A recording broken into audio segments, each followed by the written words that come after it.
প্ৰথমে মই সাংবাদিক বন্ধুসকলক চাওতাল ছাত্ৰ সন্থাৰ ফালৰ পৰা অভিনন্দন জ্ঞাপন কৰিছোঁ আৰু এইখিনি সময়ত মই আপোনালোকক জনাব বিচাৰিছোঁ যে চাওতাল জনগোষ্ঠীৰ আৰু সদৌ চাওতাল ছাত্ৰ সন্থাৰ এটা দীৰ্ঘদিনীয়া এটা সপোন আছিলে যে সন্মানীয় মহামহিম ৰাষ্ট্ৰপতিক লগ ধৰা আজি ভাৰতবৰ্ষ স্বাধীন হোৱা ৭৫টা বছৰ পাৰ হৈ গ'ল আৰু ৭৫টা বছৰ পাৰ হৈ যোৱাৰ পিছত আমি ২০২৪ বৰ্ষৰ এপ্ৰিল মাহৰ ৯ তাৰিখে আমি মহামহিম ৰাষ্ট্ৰপতি মহোদয়াৰ লগত আমি বহিছিলোঁ এক আলোচনাত মিলিত হৈছিলোঁ। আপোনালোকে জানে যে এই চাওতাল জনগোষ্ঠী অসমত জন্মলগ্নৰে পৰাই নিজৰ স্বাভিমানৰ কাৰণে নিজৰ অস্তিত্বৰ কাৰণে নিজৰ পৰিচয়ৰ কাৰণে সংগ্ৰাম কৰি আহিছে আৰু তাৰ পৰিপ্ৰেক্ষিতত আমি অসম চৰকাৰৰ লগত জন্মলগ্নৰে পৰাই আমি আলোচনাত মিলিত হৈছিলোঁ। ঘাট প্ৰতিঘাত বহুতো সমস্যাৰ সন্মুখীন হৈ বাস্তৱমুখী পথ নিৰ্ধাৰণ কৰিব লগা হৈছিলে আৰু তাৰ ক্ষেত্ৰত অসম চৰকাৰে যথেষ্ট আমাক সহায় কৰিছে। অসম চৰকাৰৰ যথেষ্ট সহায় সহযোগিতা আছে আৰু ৰাষ্ট্ৰপতি মহোদয়ালৈকে আমাৰ যিখিনি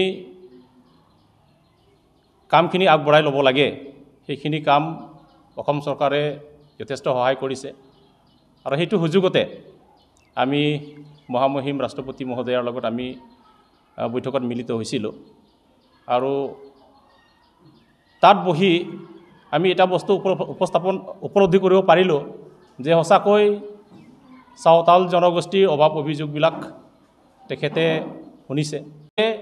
এডুকেশ্যন ছেক্ৰেটাৰী হিচাপত আমি বিশু হাজদা তেখেতে বিগত দিনত সাংগঠনিক সম্পাদকত তেখেত নিয়োজিত আছিলে। তেখেতৰ পদবীকে আমি অলপ আগুৱাই লৈ গৈছোঁ।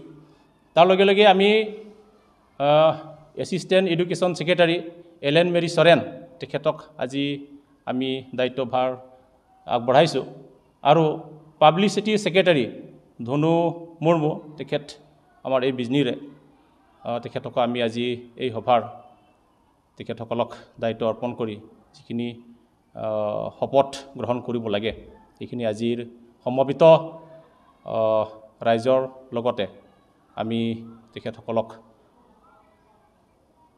অটেকিং লোৱাইছোঁ। তাৰ বাবে তেখেতসকলকো মই আশা কৰিম অনাগত দিনত সুস্থ এটা কমিটি হ'ব। আমি নিশ্চয়কৈ আমি বিগত দিনবোৰত আমি যেনেকৈ কাম কৰিলোঁ তাতকৈ নিশ্চয় একৈছ হ'লেও আমাৰ সংগঠনখন আগুৱাই নিয়াত কাম কৰিব পাৰিম। ধন্যবাদ।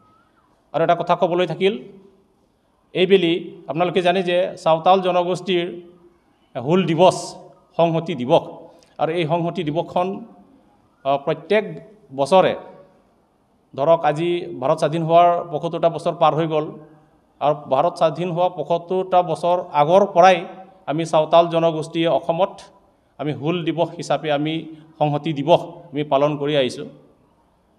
ঠিক তাৰ লগতে সংগতি ৰাখি আমি প্ৰত্যেক জিলাবিলাকতে আমি এই হুল দিৱস আমি অৰ্গেনাইজ কৰিছিলোঁ আৰু ক'বলৈও ভুল নহ'ব যে এই জিলা পৰ্যায়ৰ পৰা ৰাজ্যিক পৰ্যায়লৈ উন্নতিকৰণ কৰি যোৱাবাৰ গুৱাহাটীস্থিত শংকৰদেৱ কলাক্ষেত্ৰত আমি উলহ মালহেৰে এই হুল দিৱস তেখেতে শুনিছে আৰু অসম চৰকাৰ আৰু ৰাষ্ট্ৰপতিৰ মাজত চাওতাল জনগোষ্ঠীৰ অভাৱ অভিযোগবিলাক কি ধৰণে কেনেকৈ সমস্যা সমাধান কৰিব পাৰি তাৰ প্ৰতি আলোচনা চলিছে আৰু অনাগত দিনত নিশ্চয় আলোচনা চলি থাকিব। আমি আশাবাদী। সেইকাৰণে আমি অসম চৰকাৰ বিশেষকৈ মুখ্যমন্ত্ৰী মহোদয় আৰু ৰাষ্ট্ৰপতি মহোদয়াক আমি অসমৰ সমূহ জনগোষ্ঠীৰ হৈ চাওতাল ছাত্ৰ সন্থাৰ ফালৰ পৰা তেখেতসকলক অভিনন্দন জ্ঞাপন কৰিছোঁ। ইয়াৰ লগতে সংগতি ৰাখি আজি ২০২৪ চনৰ পঞ্চম আমাৰ সাধাৰণ সভা সদৌ চাওতাল ছাত্ৰ সন্থাৰ আৰু আমাৰ এই সংগঠনখন আগলৈকে নিয়াৰ ক্ষেত্ৰত আমি কি ধৰণে সমাজত কাম কৰিব পাৰিম বা আমাৰ এই সংগঠনখন আগুৱাই নিয়াৰ ক্ষেত্ৰত আমি শক্তিশালী ৰূপত আমি কেনেকৈ থিয় দিব পাৰিম তাৰ বাবে আজি এই বিজনী অৱস্থিত তৰুণ দত্ত কনফাৰেন্স হলত এক মিটিং আয়োজন কৰিছোঁ আৰু এই মিটিঙত আমাৰ চেণ্ট্ৰেল কমিটিৰ কেইখনমান পদ খালী হৈ আছিলে আৰু সেই খালী হোৱা পদখিনি আমি বিগত দিনবোৰত আমাৰ ডিষ্ট্ৰিক্ট পৰ্যায়ত যিবিলাক প্ৰতিনিধিসকলে কাম কৰিছিলে, যিবিলাক ল'ৰাই বা ছোৱালীয়ে কাম কৰিছিলে আমাৰ সংগঠনৰ উন্নতিকৰণৰ ক্ষেত্ৰত, তেখেতসকলক আমি আজি চেণ্ট্ৰেল কমিটিৰ কিছু দায়িত্ব আমি অৰ্পণ কৰিছোঁ। তাৰ বাবে আমি খুব গৌৰৱ অনুভৱ কৰিছোঁ। তাৰ ক্ষেত্ৰত আমি চাবলৈ গ'লে অৰ্গেনাইজিং ছেক্ৰেটাৰী আমাৰ খালী হৈ আছিলে আৰু সেই মুখ্য অৰ্গেনাইজিং ছেক্ৰেটাৰীৰ আমি চলেমন মৰ্মু তেখেত চিৰাঙৰ, তেখেতক আমি দায়িত্ব আজি অৰ্পণ কৰিছোঁ। তাৰ লগে লগে কিন্তু এইবাৰ আমাৰ অসমৰ পৰা, আমাৰ ৰাজ্যৰ পৰা আগুৱাই লৈ গৈ এইবাৰ আমাৰ এই হুল দিৱসখিনি আমি নতুন দিল্লীৰ, ভাৰতৰ ৰাজধানী নতুন দিল্লীত কনষ্টিটিউশ্যন ক্লাব অফ ইণ্ডিয়াত আমি উলহ মালহেৰে আমি উদযাপন কৰিব ওলাইছোঁ।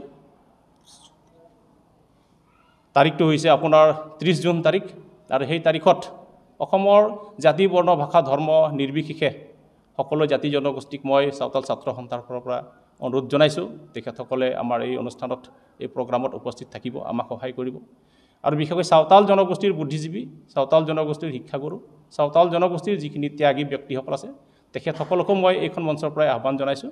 তেখেতসকলে এই চাওতাল হুল দিৱসত উলহ মালহেৰে তেখেতসকলে যোগদান কৰিবলৈ মই আহ্বান জনাইছোঁ। ধন্যবাদ।